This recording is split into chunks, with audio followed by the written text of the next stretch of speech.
How do we, the people, begin to regain control of our freedom? Stay tuned and find out. Welcome. Okay, here's the question. Serious? How are we dark horses? You know, the ones everyone is betting against, the ones they don't expect to win, place, or even show on the track, and they'll even laugh on us when we talk about trying. How do we show the world our greatness and triumph? Come on. Well, that's the question, and this podcast will give you the answers. Let's go. This is The Dark Horse Entrepreneur. My name is Tracy Brinkman. And push it out. What is up? What is up? What is up, my Dark Horse friends and family? Welcome back to your weekly dose of Get Involved Learning. I'm your Dark Horse host, Tracy Brinkman, and you, well, that, my friends, is infinitely more important. You are a driven entrepreneur or a business owner, or perhaps you're just one in the making. Either way, you're here because you're ready to start, restart, kickstart, and just start leveling up with some great marketing, personal, or business tips and results in order to build that beautiful business of yours into the empire it absolutely deserves to be. Man, I say this every single time when I have an amazing guest on here, but we have a big episode today. Today, Justin Schmidtka. Boy, my tongue just tripped over my eye teeth. I'm still recovering from a wicked cold, so please excuse me if I'm sounding a little gravelly. Let's try that again. Big episode today. Justin Schmidtka is going to be sharing a wealth of information about why you, I'm talking to you right now as you're listening, echoing in your ears, you're driving down the road, you're walking on your treadmill, why you, the business owner, or you as average Joe and Jane American, should be getting involved in what's going on in your state and local government. Yeah, I want you to ring this one true. You know, so much do I want this to ring true that I'm not even going to tease next week's episode guest because I want you focused on what's going on in this episode. Why? Because it's just that damn important. Now, as per usual, we are still chock full of business and personal and marketing, GOLD spilling from every corner of the Dark Horse Entrepreneur HQ. So let's get to the starting gates and go. All right, my Dark Horse friends and family. Today's guest is Justin Schmidtka. Now, he's the host and founder of the Badger State Resistance podcast. You're going to want to check that out, right? He's also a former Marine. I believe it was from 2006 to 2010 where he served our great country. And now, most recently, he has stepped up to become a candidate for Secretary of State for this great state of Wisconsin. And me and my family have been lucky enough to meet Justin at a number of rallies, and you'll hear us speak about that a little bit. And normally this is the point where I would say, hey, Justin, welcome to the Dark Horse Entrepreneur. This is one of those stumble moments you have as a podcaster, right? Where you're so excited to have someone on your show, and you get them on and you start that conversation and they start telling their story. And you're like, oh shit, I forgot to press the record button. And then you have to back up and restart, which is what happened right here. So rather than to go through the whole spiel from the very beginning, I asked Justin to start from the beginning of telling his story. So let's get to that right now. Beautiful. Okay. Right, go for it. So this all started on, November 3rd, 2020, the night that the most infamous election in our history took place. And my dad and my wife and I, we sat and we stayed up very late until about 2 o'clock in the morning when we started hearing that they're going to be shutting down a lot of the stuff, or a lot of the polls that, they're going to continue the next day. We had seen that Georgia and Fulton County, I believe it was, where they had the water main break, 5 blocks down. And, I looked at my dad and I was like, I got a bad feeling. I got a terrible feeling. What it really came down to, Donald Trump, we know, was the most electrifying president in U.S. history. Mm-hmm. He is right up there with George Washington. He's right up there with Abraham Lincoln, and Ronald Reagan. But I would say controversy, whatever. People love to be angry about the mean tweets. So I had a bad feeling, and I knew that the Democrats were going to play some games. Well, lo and behold, we start finding out the games were being played, and we know about the ballot harvesting that happened here in Wisconsin. And I just looked at my dad. He said, Dad, and I was like, I'm just going to start a podcast. That's it. If I can reach just 10 people, mm-hmm. listen to me, and we can, and those 10 people will tell one other person, and those people will tell one other person, maybe we can get something going here. Right. And we have got to get very smart about who we elect. Donald Trump was a president for the people, by the people. And we know that the right really did not want him in 2016. They did everything they could to fight. So as I moved into my journey of developing the podcast and meeting people such as yourself and Jonathan and other people, I started to realize just how corrupt our politics here in Wisconsin really is, and how bad the GOP, unfortunately, the people that we trust, to really give us the option of who we want. And I started figuring out that we have been played as a society. So, excuse me, when I really started pushing that message, I started to get the pushback from the GOP, and like, oh my goodness, you can't expose this, or but they didn't exactly say you can't expose this. They just, well, this is not the right message. This is not the right thing. So it only encouraged me to go further with it. And with Jonathan Wickman, who is running for governor, and others, David King, lieutenant governor, Kyle Hughes, lieutenant governor, other patriots in the state, we really started pushing. Well, it got to a point where the election integrity, which is one of my biggest issues that I am running on as a candidate, and one of the primary focuses and founding reasons of Badger State Resistance podcast, nothing was being done. We started getting, the Gableman stuff, and it's like, really, this is not an audit. This is an investigation. This is a way for Robin Vaz and the rhinos in the Assembly and the Senate to say, well, hold on, folks, we're doing something about it. Well, then we hear about the LAB. There we go. There we go. Were you able to hear? I was able to hear you right up to the LA event. Oh, the LAB, LAB audit. So the LAB audit, and I had confronted, Senator Larson, I forget which one it was, Senator LeMahieu, about the LAB audit, and he just lied right to my face, and at a GOP booth at the Calumet County Fair. So at the end of the day, what it really came down to is I had to do more than just Badger State Resistance. So I decided, you know what? I talked with Jonathan, I talked with my wife, I talked with my son, who's 13. I have another one that's 2. I love to talk to him, but he gives me all kinds of jargon in my family.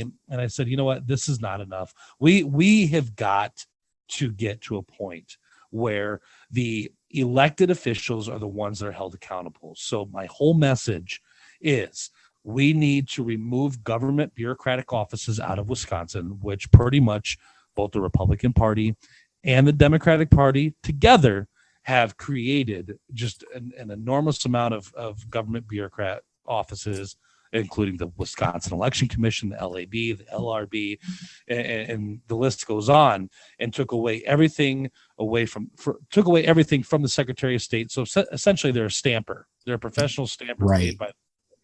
So, no, the Secretary of State needs to be the state auditor. The Secretary of State needs to hold the elections. Why is this important? Because then the people have the power. If the Secretary of State chooses to not listen to the people, especially in a time when we're calling for an investigation or there's fraud that may have happened within the Secretary's office, well, the people can recall, because it is an executive level branch of the state government. So we can go out there and say, you know what, you're doing a suck job. We're just going to take you out of there.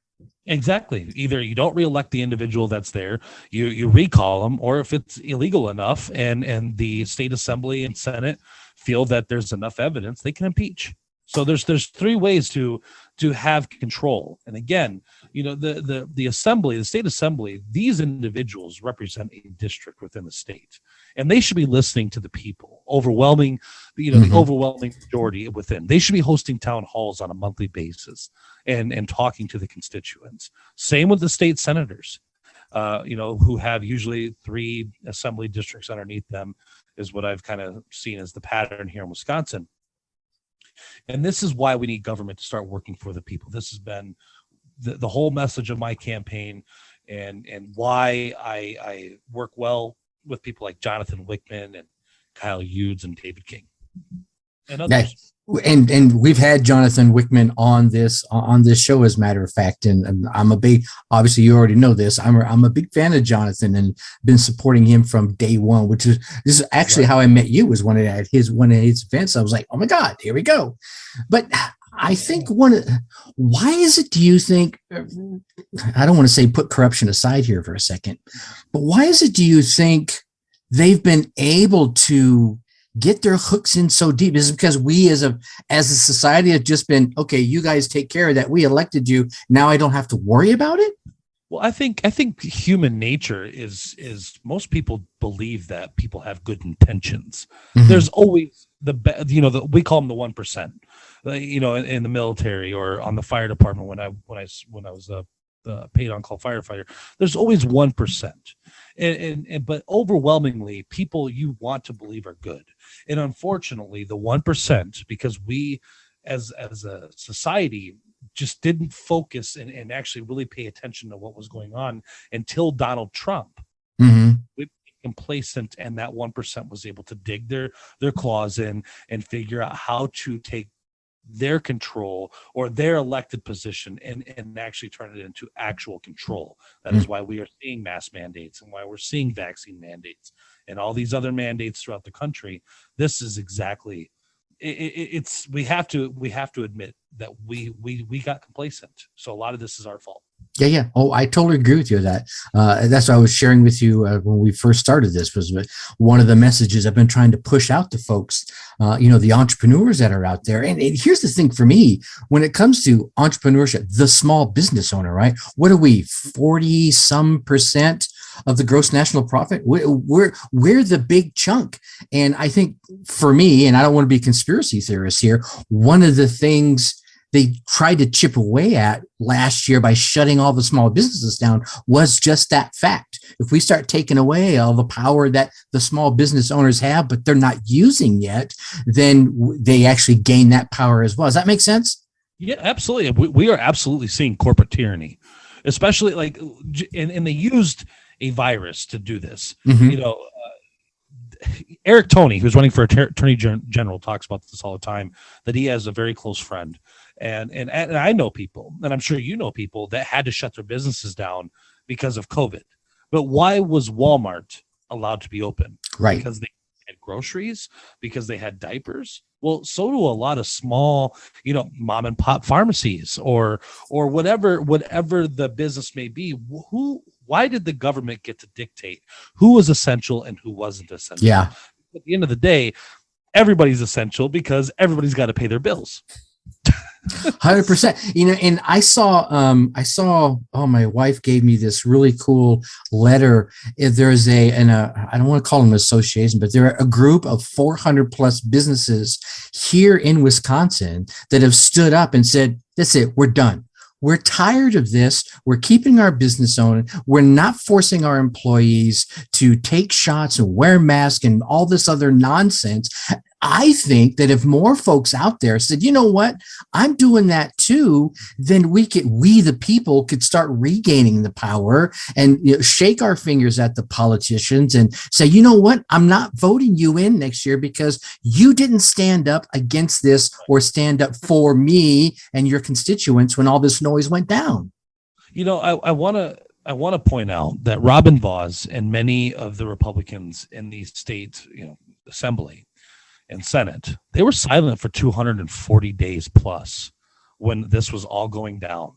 And when, at a time when we need real leadership, this is exactly why when we talk about Jonathan Wickman and even myself, who's running for Secretary of State, why it is so important that the people become so informed on who is running for these positions. You are going to see many races throughout the state where Republican incumbents who have been in the state assembly, state senate for 4, 6, 20 years, they're going to get primaried, and that is a wonderful thing. I actually think that we should be primarying people more often to keep people in check, with the state government. I mean, that's a lot of power. I mean, 99 individuals in the state assembly literally control 5.5 million people and what we do here in Wisconsin. So that's crazy. It is. And so I'll let you jump in there. No. I was just saying that's great. I mean, I guess one of the things I want to, and I know you are far more politically adept than I, but so help me share with those folks that are listening out there, what can they, the individual voter, the individual businessman, do to help right the ship, I guess is the best way to say it? Sure. Absolutely. So one of the most important things that we need to do as individuals, and a lot of people get upset with me. I actually got chewed out at a rally for this, is you got to join your county party. You have to become a member of the Republican Party. And here's why. Because we have a primary election, but before the primary election, what happens is there is a nomination process, okay, where each county gets a certain amount of delegates, and then those delegates go to, this year they're going to be in Madison, or next year I should say, in Madison, and together they're going to vote on who they feel Wisconsin should have for governor, lieutenant governor, secretary of state, attorney general, treasurer, and so on, statewide candidates. So that's where we get the selected versus the elected, because this is something that has not come to light until this year. So by joining your party, demanding or having a conversation with the chairman, demanding in some cases, because some of them are trying to fight this whole process, that you become a delegate. There is a class that you have to do. I don't believe it costs anything. And if it does, I'm sure it's minor. Right. I think it takes up 4 hours of your time. You get to have a voice in the state convention. And there's a lot more than just selecting, the candidates and who the party's going to back. Okay. You actually can talk policy and things that are going to get pushed, so that the state party wants to see happen. So there's a lot of benefit to doing that. You're now listening to the Dark Horse Entrepreneur Podcast. It gives you a louder voice than just going to the polls on election day and circling the little bubble for who you choose. Now, again, unfortunately, the Republican Party does this, and this is, again, back to selected, not elected. I touch on this all the time because people have got to understand that we, the people, should be actually demanding the Republican Party of Wisconsin to move the primary election up to probably April, right around the time of, like the Democrats do. And then whoever wins the primary should get the endorsement of the Republican Party, not the other way around. Get the people's voice. Nice. I know my family and I, we went to that that convention this year, and it was up in the Dells. And, you got to go through the vetting process. We weren't delegates or anything yet. We just wanted to go and see what it was all about, right? Be in there to see what they were doing. And luckily, we were surprisingly aligned with a lot of the proposals that were being voted in and a lot of the things that were going on. I was like, okay, this is kind of cool. But to your point about the delegates, of course, the room we were in, supposedly all the delegates from the entire state of Wisconsin should have been in that room. There's no way, because I know I believe it's Washington County, there's like 244 delegates. Don't quote me on that. Sure. But Brown like 283 or 84 itself. There was probably 500 people in the entire room. Right. So to your point, that's the very thing you're saying there. This small subset of people are using their voice to control the things that they think their constituents need or don't need, whether they've engaged their constituents or not. Right. And becoming a delegate, you should take the time to have the conversations with your neighbors, the family that live within your county, or hosting a Patriot event, and converse with the people that are within your community, who you like, invite candidates to come and speak to you and figure out what they are all about. Look into the past, of specific. Uh-oh, you froze on me. You still with me? Hold on a second. I see you there. If you can hear me, Justin, I can't hear you. You have froze on this end. There you go. There. Okay. What part did I? You were saying speak to specific. Speak to specific candidates, and one of the biggest things that we need to do is I want to build on the part where the delegates. So if let's just say Brown County's got 200 delegates, okay, Yeah. and there's only 4 people that are delegates for Brown County, they get 50 votes apiece. Mm-hmm. That should be filled with 200 people. Again, talking to the community, hosting events, encouraging the party to bring every candidate to the party to speak to the people. This is how we get proper representation. 100%. And I've actually already started that process that you were laying out there. We joined the party. It's like a whopping $30, right? So joined the party, and I raised my hand and said, look, I want to be a delegate. And I'm getting some resistance. Man, I'm just gonna put it out there, right? Don't expect them to sign up and go, hey, yeah, come on in. You could be one of the boys right away, because they're getting resistance. I'm chipping away at them. I'm going to all the different events, meeting the different folks, and showing that I'm engaged. So let me in the door, y'all. But I'm not sure it's going to happen yet, but I'm going to keep chugging away to get in that door. Well, the other benefit of joining the party and becoming very active within your community or your county, I should say, is when elections do come up, if you say a particular county, Washington County, wants to continue to give you resistance, if there's 200 of you that join, well, then you can replace the chairman in the next election so that we can start to move these people out. And that's a big thing that we have to get, is remove a lot of the chairman within the county. I know that I could tell you just offhand, Pierce County and O'Connell County's chairwomen, I should say, both got to go. They're very establishment. They have no interest in all the candidates. They've made their decision. Milwaukee County for governor, they flat out told one of the governor candidates, not Jonathan Wickman, actually had a conversation with another one today. Besides, it wasn't Rebecca, it wasn't Jonathan. They flat out told him, we're not interested in anybody. Rebecca's got this county locked up. Done. That's crazy.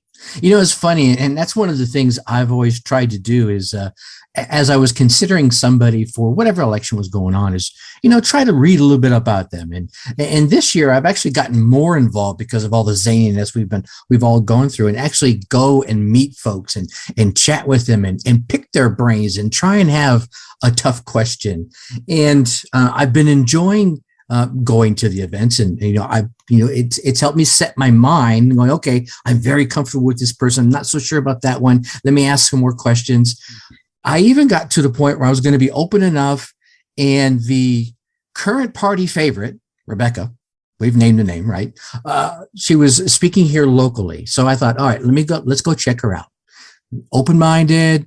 I went in resistant. I'm going to say I went in not liking her, period. End of story right there. Every email I've ever gotten from her is like, please give me money. Please give me money. The rest of it's all like schmoozy. But I sat down and listened to her, and I walked out of there pissed off. I was literally mad. I was hot under the collar because she talked about herself. That's it the whole time. It wasn't about, here's how I'm going to fix things.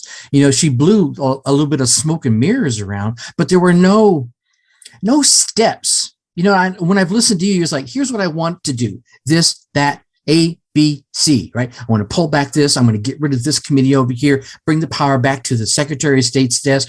Jonathan he walks through simple steps through one of the things he wants to do. He wants to do that, right? Her, it was all like smoke and mirrors. I was like, okay, you're not saying shit here to me. And it's really pissing me off. One of the biggest things, and this is my to the people, to your listeners. So when we look at people's pasts, okay, and what I want people to focus on is don't look at somebody for maybe making a stupid mistake in the past, like in their personal life, right? And they have a bankruptcy, or maybe they had some debts, whatever that is, okay.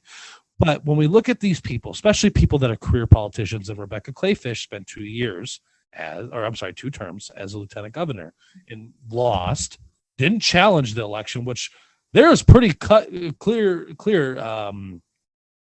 fraud in the 2018 governor's race. So we had the ballot drops in the middle of the night in Milwaukee. Yeah. Lost lost in some van in a warehouse. Oh, we just found them, and it's all in favor of Tony Evers. But let's just look at right now the Kyle Rittenhouse situation is going on here, and it's emotional. You could clearly tell that the poor kid's got PTSD like no other. I mean, he broke down in the courtroom today trying to go through the story. This is very common among people that have gone through very post-traumatic, especially killing somebody. And I truly believe that he was in self-defense. The video is pretty evident of that. But Tony Evers jumped to conclusion right away. And this is going to go back to Rebecca. Tony Evers immediately condemned the police officers and immediately, instead of trying to, calm the rioting, call the National Guard, get people there to just get this stopped in Kenosha, to keep Kenosha from completely burning down. He was out there and fueled the fire. Rebecca Clayfish is actually out there saying how she was so scared. Her daughters and her were scared. They from what it looked like, it looks really bad. A police officer shooting a man 7 times in the back. That is taking the same stance with different words that Tony Evers. Sure. She jumped and judged to the whole thing. Okay. This is the kind of stuff that people need to know when they're looking at a governor candidate.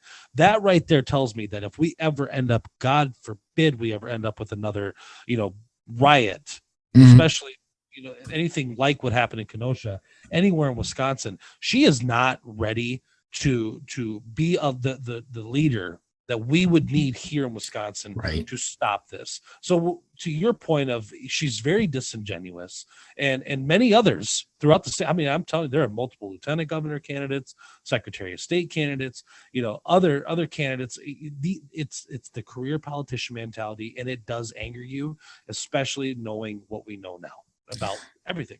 Oh my gosh. So true. So very true. All right. I want to be mindful of your time, and I definitely appreciate you coming on here and hanging out a bit. Yeah. And I want folks, if they want to check out more about Justin, either the Badger State Resistance podcast and some of the excellent content you have there. And I say that again, excellent content. Or if they want to learn more about you as the Secretary of State candidate, and they want to check you out and say, all right, I want to vibe with this guy. Where are we going to send them to? So for Badger State Resistance, you can follow us on Facebook, Badger State Resistance. Now there's a group, which is going to have the Gunderson yellow flag on there. But then there's the Badger State Resistance logo, which is white and black, and it's got a badger, with the 13 stars around it, and then rifles for stripes. That is the page. You can also go to badgerstateresistance.com. The podcasts are up there for you to listen to. And then events that are Badger State hosted events are going to be there. As far as my campaign goes, if you go to justinforwi.com, you can follow my campaign there, or Schmidtka for Secretary of State on Facebook. You'll see, if you go to one, you'll find the other as far as social media goes. Excellent. Excellent. I'm going to make sure we get those links down there so people can just click right through and check you out. Any final words of wisdom you want to leave? Words of wisdom. That's good speaking right there. Any final words of wisdom you'd like to leave our listeners with? Absolutely. So the biggest thing is we're at a time now where we have to be vigilant. We have to be in the know. This is the final election, in my personal opinion, if we don't get it right. This election is going to decide if America is going to go down a full communistic agenda, and we are going to become, basically the USSR, or we are going to become it's going to be 1776 reborn. So I encourage you to look at every single candidate. I encourage you to look at their past. When it comes to me, what I'm going to tell you, my sole goal as a candidate for Secretary of State is election integrity, because without election integrity, nothing else matters. And we need people to be held accountable. I want to eliminate 100% the Wisconsin Election Commission. Folks, if you are truly wanting to get involved, mayors, county supervisors, city council, school board, they are just as important, if not and more important than even the governors of each state. We need to get back to a bottom-up mentality when it comes to running government, not a top-down. 100%. I was, so I was just thinking about that earlier as we were chatting, is that there's a number of positions around here, alderman and treasurer, your city planning committees, your school boards, like you mentioned. I mean, there's a whole host of them that need good patriots to step in and fill the shoes of those folks that have been picking away at this country for quite some time. I would agree with you 100%. The last thing I want to say about all of it too is don't feel that you need a college degree or that you need to have grown up in the yacht clubs. You don't need to. Average Americans need to take these positions over. And one of the biggest positions that we need people to start looking into are the county and city clerks. Fire. Justin, thank you so much for coming on and sharing your wisdom. I'm going to make sure, again, like I said, that we get this out to everybody and they have those links to check you out right away. Thank you so much for having me on. I really appreciate it. I look forward to seeing you and the family at future events. You know you will. All right, have a good one. All right. And there you have it. My man, Justin Schmidtka, dropping some gubernatorial knowledge bombs. Now, he's not running for governor, but he's certainly running for the great Secretary of State here in Wisconsin. So if you are a voter here in Wisconsin, please go check him out. The links to his websites will be down in the show notes. And if you're not a citizen, a voting citizen here in Wisconsin, check out whoever's running for the races in your state. Get involved. I think there are so many reasons why we should be getting involved. And when I say we, I mean you and me, as average Joe citizens, as business owners, as just free Americans. With all the craziness that's been going on, we need to step back in and say, whoa, hold the freaking boat here, ladies and gentlemen. You're not George Washington. You are not Thomas Jefferson. You're not Alexander Hamilton. You don't know what the hell you're talking about right at this point. You are here to serve us, the American people. Now, and if you're listening to us from overseas, I think you need to get involved in whatever government process you're able to get involved in. There's so many varied processes out there. Step in. There are a number of reasons. I mean, you think about it. The things that are going on in these assemblies, in these houses, even in your local races, right? Yeah, you heard Justin talked about getting involved in your local race, your school board. What are the things they're voting in? What are they teaching your children? What are they making sure your children are subscribing to or being taught every single day? I think that's one of the number one reasons that you'll want to get involved in whatever's going on in your community, in your local, in your county, in your state races, is the fact that it affects your day-to-day life. This past year or two has been more proof than that than anything else. It affects your personal finances. Yeah, think about it, right? Whatever's going on, are they voting in levies? Are they voting in referendums? Things that are going to affect your tax dollars? Or have they already voted it in and you're like, I'm okay with paying that referendum. I just want to make sure it's going to the right place. Well, then you got to get involved. Otherwise, this stuff is going to fly right under the radar. And it does. It just flies right under by whatever small percent of the body of voters that are out there. It allows you to be heard, right? I mean, so often I hear people bitching and whining and moaning and complaining. And here's the thing for me. You got every right to bitch and whine and moan and complain. My dad fought for that right. I fought for that right. And so many other soldiers ad infinitum across the years have fought for you to have that right. So go ahead, bitch, moan and gripe. But you know what? I'm not sure I'm going to listen to you unless you're getting involved. You want to be heard? Man, get out there and talk to the candidates. Get out there and email and phone calls your local governing bodies. Go to a local planning commission meeting. Go to your local mayor's meeting. Whatever town halls that are happening, whatever meetings that you are allowed to go, right? Here not too long ago, they were trying to put in some mining. Probably a mile, maybe 2 miles from my house, maybe even closer to that, to build community. Mining, hello. I live in rural Wisconsin and love the trees and the farmland. Don't be digging up all and gutting our natural resources around here. So you can be sure my family and I were there to hear what was going on and listen to the rest of our community speak up with their voices. I think another reason you want to get involved is you learn about the government's ways and spending habits. And if you're okay with them, cool. Then you're like, all right, I'm good with that. The people I voted in or the people that are in charge now are doing a good job, and you keep voting them in. If you don't like it, it's your opportunity to have your voice heard, or have them recalled, or make sure they're not voted in next time around. The power is in your hand. You, Jane American, you, Joe Schmo American, right? You have the power of the vote. You also get to learn about the legislative processes, the gubernatorial processes that are out there. And if you don't like them, guess what?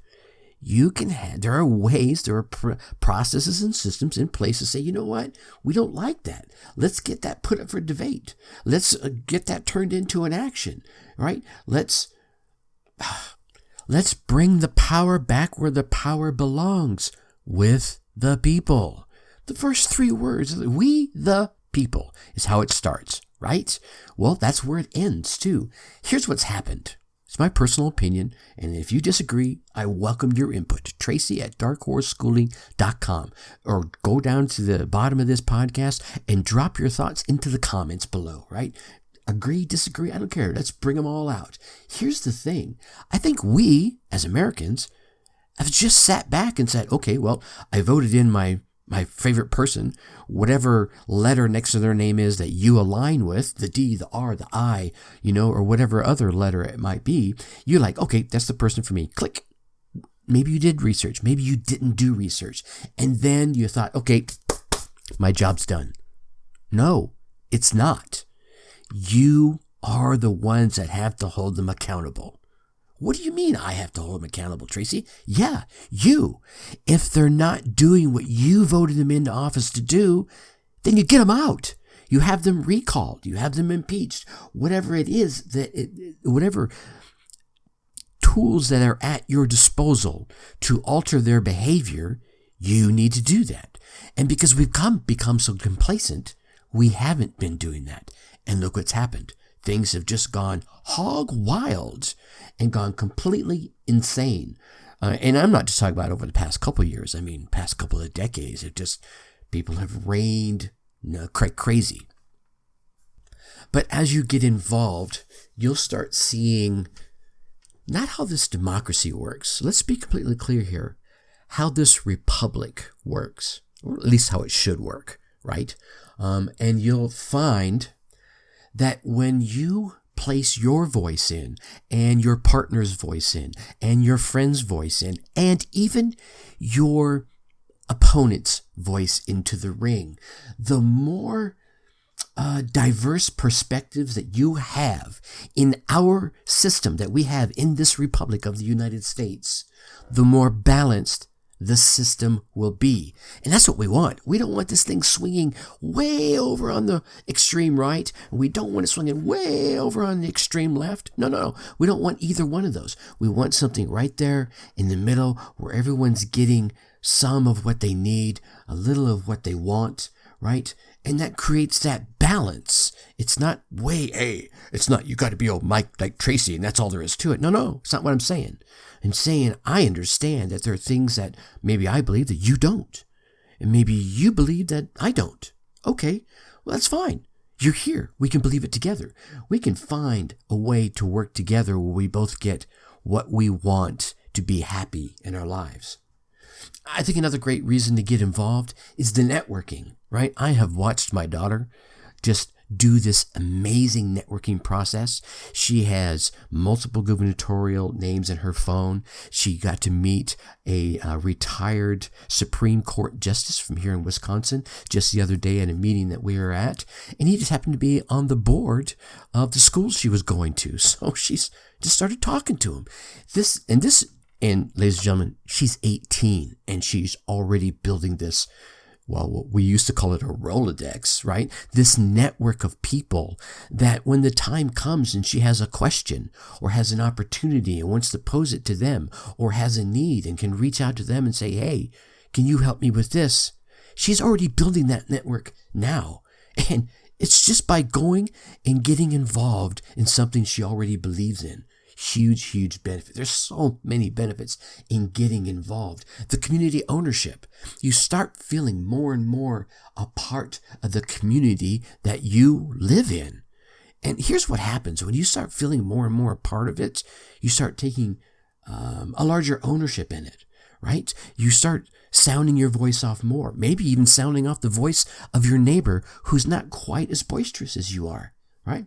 You start helping decentralize the very systems that are crippling some of the republic's processes, turning it into, hey, we're a democracy. Not really, right? We're a republic, okay? You start finding that there are power in numbers.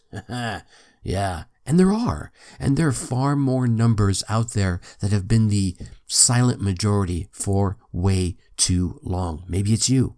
And if it is you, all right, take your silent voice and turn it into a meek voice.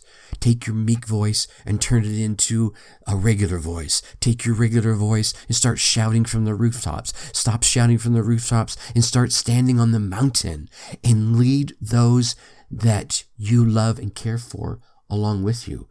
And when you do that, you can start showcasing your skills. Whatever it might be, whatever your business acumen is. Maybe it's marketing, accounting, speaking, advertising. All right. As you're starting to network with these folks, all right, starting to gain these number of people, showing your importance to the community and how the community is important to you. Well, then people are going to start coming to you and knocking on your door going, hey, can you help me with my business, with your marketing or your accounting, your speaking, right? Volunteer to help them, right? Again, now, if you help them with your skill set, maybe they can in turn teach you a whole new set of skills. Now you can grow at the same time. So, and I could go on and on. I've got a whole long laundry list of these here, but I just wanted to start fueling your head here with all the reasons beyond who becomes governor or who becomes Secretary of State, Justice Schmidtka, who becomes governor, like I said, Jonathan Wickman, who becomes, the lieutenant governor, David King. Anyway, my little subliminal messaging there for you. Go out, meet the candidates, right? If you like them, vote for them. If you don't like them, keep meeting them until you find the ones you like. I even advise you to go one step further and go listen to the candidate you're not quite sure about, right? Because they may either prove your point of view or turn you around, right? Give them the opportunity to win you over. Maybe they can. In my case, they didn't. We went and listened to one of the local gubernatorial candidates here, and were completely turned off. I actually walked away upset, as I mentioned. So get out there, get involved at whatever level you're willing to get involved in, and then maybe push yourself just a little bit further out of your comfort zone and get involved a little bit deeper. All right, I've babbled on long enough here. With that, my friends, I'm going to leave you as I always do. Think successfully and take action. Thank you for listening to the Dark Horse Entrepreneur Podcast. And you know this! Thanks for tuning in. Check us out at www.darkhorseschooling.com. All right. My name is Tracy Brinkman.